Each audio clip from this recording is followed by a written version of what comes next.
حضرت عائشہ صدیقہ رضی اللہ تعالیٰ عنہ فرماتی ہیں گھر میں بیٹھے بیٹھے نا ایک دن حضور کمال آج طبیعت اشاش بشاش تھی، آج غم امت میں اس طرح پریشان نہیں تھے. کریم فرمانے لگے عائشہ ایک بات کروں تیرے ساتھ؟ یا رسول اللہ کریں.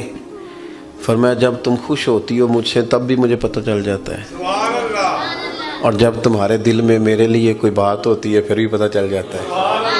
کہتے ہیں میں نے فٹافٹ عرض کی حضور مجھے میری ماں روئے میں اور آپ سے ناراض. فرمایا بتاؤں پھر؟ میں پھر بتاؤں؟ کہو تو راز حیات کہہ دوں، آج حقیقت کائنات کہہ دوں، وہ بات کہہ دوں جو پتھروں کے دلوں کو بھی پاش پاش کر دے. کہوں بات یا رسول اللہ فرمائیے. حضور فرمانے لگے کبھی کبھی قسم اٹھاتی ہو؟ حضور اٹھاتی ہوں. فرمایا جب تم مجھ سے خوش ہوتی ہو تو کہتی ہو مجھے رب محمد کی قسم صلی اللہ علیہ وسلم، اور جب تمہارے دل میں کوئی بات ہوتی ہے تو پھر کہتی ہو مجھے رب ابراہیم کی قسم، حضرت ابراہیم کے نام سے. سیدہ فرماتی ہیں لوگوں میں منہ سے ہنس رہی تھی آنکھوں سے رو رہی تھی.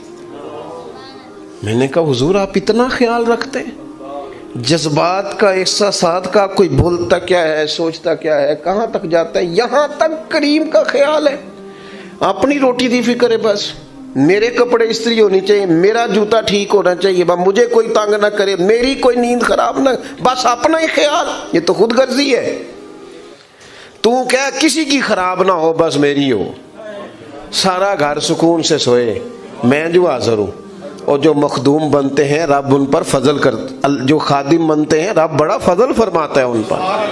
ہمارا مزاج ہی نہیں، طبیعت ہی نہیں، ہمیں مینو کوئی نہ تنگ کرے. آپ باہر آئیں اپنی زندگی میں دوسروں کا احساس کریں، تھوڑا خیال کریں. آپ نے ناراض نہیں ہونا.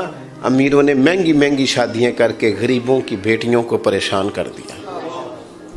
مہنگے میرج ہال، مہنگے جہیز، مہنگے گہنے، مہنگی چیزیں. ماڑے دیتی اپنے باپ نو پوچھتی واری کدوں آونی. سیدہ فاطمہ الزہرا نے سونے کے کنگن یا سونے کا گہنا پہنا تھا تو حضور ناراض ہو گئے ظاہری طور پر. فرمایا فاطمہ بھی سونا پہنے گی تو غریبوں کی بیٹیاں نمونہ عمل کسے بنائیں؟ یا رسول اللہ جب ساری کائنات کے لیے جائز ہے تو پھر ان کو منع کیوں؟ فرمایا اس لیے کہ ان کا نام لے کے تو غریبوں نے تسلی کرنی ہے. آپ میری بات کو سمجھیں، یہ مفہوم ہے اس بات کا، معنی ہے اس بات کا. لہذا تھوڑا سا نا شریعت صرف فوتگی والے ٹائم نہ یاد آئے، شادی والے ٹائم بھی یاد آئے. ہاں اللہ رسول صرف دکھوں کا رشتہ ہے. فوتگی کو ہو گئے تو مولوی بلا لو، اور منگنی آئے تو کول والے دن نعت خاں بلاؤ، اور جب مہندی والا دن ہو تو پھر دکھوں کا رشتہ رب رسول سے، اور سکھوں کا ٹائم آئے تو جو مرضی آئے. یہ انداز ٹھیک نہیں ہے. آپ میری بات کو سمجھیں. اس لیے دین مکمل ہے. ہر دین کے جز پر عمل کرو اور دین کو نافذ کرو. اصل کسی بندے کے دیندار ہونے کا پتہ ہی تب چلتا ہے جب اس کے گھر میں شادی ہوتی ہے، تبھی تو پتہ چلتا ہے کتنا دیندار ہے. ورنہ مسجد میں تو سارے دیندار ہوتے ہیں، نماز کے ٹائم تو سارے دیندار ہیں. پتہ ہی تب چلتا ہے جب بیٹے کی شادی کرتا ہے، تب اندازہ ہوتا ہے. حاجی صاحب وہ حاجی صاحب وہ منڈیاں نے مہندی والے دن بڑا شور کیتا، کہتے میں ڈیرے تے ساں. تو انہوں سارا پتہ ہے کنوں دھوکہ دے رہے ہو؟ اللہ نو، معاذ اللہ. اپنے آپ کو کس کو دھوکہ دے رہے ہو؟ سب پتہ ہے، سب. ساری زندگی برادری کے لیے، قبیلے کے لیے، علاقے کے لیے کھڑے ہو کے گزاری ہے. کبھی رسول اللہ کے دین کے لیے بھی کھڑا ہونا سیکھو. کو میں کوئی غیر شرعی کام نہیں ہونے دوں گا، یہ میرے نبی سے پیار ہے. یہ بھی کبھی کر کے دیکھو. کو نہیں ہونے دوں گا، سوال نہیں پیدا ہوتا. آخری بات یہ عرض کرنی ہے آپ سے، اور آپ نے اس کو ضرور یاد رکھنا ہے. اپنے دکھوں سکھوں کا تعلق اللہ سے بنائیں. لوگوں کو بندہ زیادہ تکلیفیں بتائے تو بندہ کمزور پڑ جاتا ہے. لوگ کیا دے سکتے ہیں کسی کو؟ الٹا تنقید کرتے ہیں. دعائیں لمبی مانگنی چاہیے. رات کچھ دیر مصلی پہ بیٹھنا چاہیے. سارا کچھ اللہ تعالیٰ سے کہہ دینا چاہیے. سرکار کی بارگاہ میں کہہ دینا چاہیے کھول کے. ہر شے حضور نے فرمایا نمک بھی اپنے رب سے مانگ لیا کرو، رب کریم کی بارگاہ میں عرض کر دے، سارا کچھ کہہ دے۔ اللہ سے جو مانگتا ہے نا وہ سارا ہی کہہ دے نا، تو وہاں سے کرم بھی ہوتا ہے اور عزت میں اضافہ بھی ہوتا ہے۔ ہم نہ ادھر ادھر دکھ سناتے ہیں، لوگوں کو بتاتے ہیں، وقتی طور پر بندے جی کرتے ہیں، سائڈ پہ جا کے کہتے ہیں 5 بھرا نے کام کیوں نہیں کرتے، اتنے سارے ہیں، یہ دیکھو جی ہر وقت کیا کوئی دیتا ہے، کچھ بھی نہیں۔ صرف اللہ والوں کے سامنے، رب کے سامنے کشکول طلب ہو، اللہ کی بارگاہ میں خوب دعائیں ہوں۔ یہ جو مواقع ہیں نا شادی کے، اس میں آپ دیکھیں حضور کا طریقہ پاک کیا ہے۔ نبی پاک علیہ الصلوۃ والسلام نے ولیمے کا کہا، برات کا کوئی تصور ہی نہیں دین میں، کوئی نہیں، 2-4 لوگ جائیں بس نکاح کر کے آ جائیں۔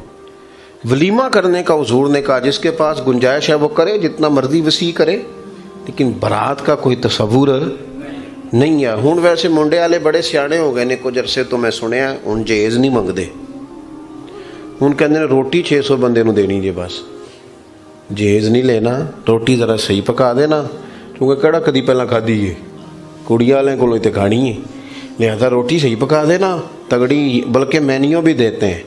ایک جگہ میرا چشمدید واقعہ ہے، مجھے کسی نے بتایا کہ وہ بچے نے کہا جی کھانا بے شک زیادہ مہنگا نہ بھی ہو، میرج حال میری مرضی کا ہونا چاہیے۔ کیا مذاق ہے، کون سی چیز ایسی ہے جو، یہ زیادہ سال نہیں گزرے، آپ کو 15-16 سال پہلے کی بات بتا رہا ہوں، ہمارے خاندان میں ایک شادی تھی تو دادا جی ناراض ہو گئے، کہنے لگے نہیں میرج حال جانا، کڑیاں کروں ٹوری دیاں نے، تیاں نو کروں ٹوری دے، جان نہیں دینا۔ اور جب سب نے ضد کی خاندان والوں نے کہ نہیں جی انہوں رواج بدل گیا ہے، تو کہنے لگے میری شرط یہ ہے کہ پھر بچی گھر رہے گی، میرج حال کھانا کھلا لینا، بٹھا لینا، جب روانہ کرنا ہے تو بیٹی کو گھر سے روانہ کرنا ہے۔ ہمارے بزرگوں کی یہ سوچیں ہوتی تھیں، اب تو جو رواج آتا ہے وہ 10-15 سال میں ہم پہ حاوی ہو جاتا ہے، پوری طرح معاملہ ہی ختم ہو جاتا ہے۔ اس لیے دین مکمل ہے، اس کی مکمل، اور یہ کر کے دیکھیں، آپ یقین کریں اتنا آسان ہے نا، بندہ اپنے آپ کو سکون میں کر لیتا ہے جب وہ رسول اللہ کے دین پہ چلنا شروع ہو جاتا ہے، اس کے لیے آسانی ہو جاتی ہے، زندگی آسان ہو جاتی ہے۔ دعا کرتا ہوں اللہ تعالی ہمارے ان بھائیوں کو برکت عطا کرے، ہم سب کا یہاں جمع ہونا اپنی بارگاہ میں قبول کرے۔ آخر دعوانا الحمدللہ رب العالمین۔ محفل اللہم صلی علی سیدنا محمد۔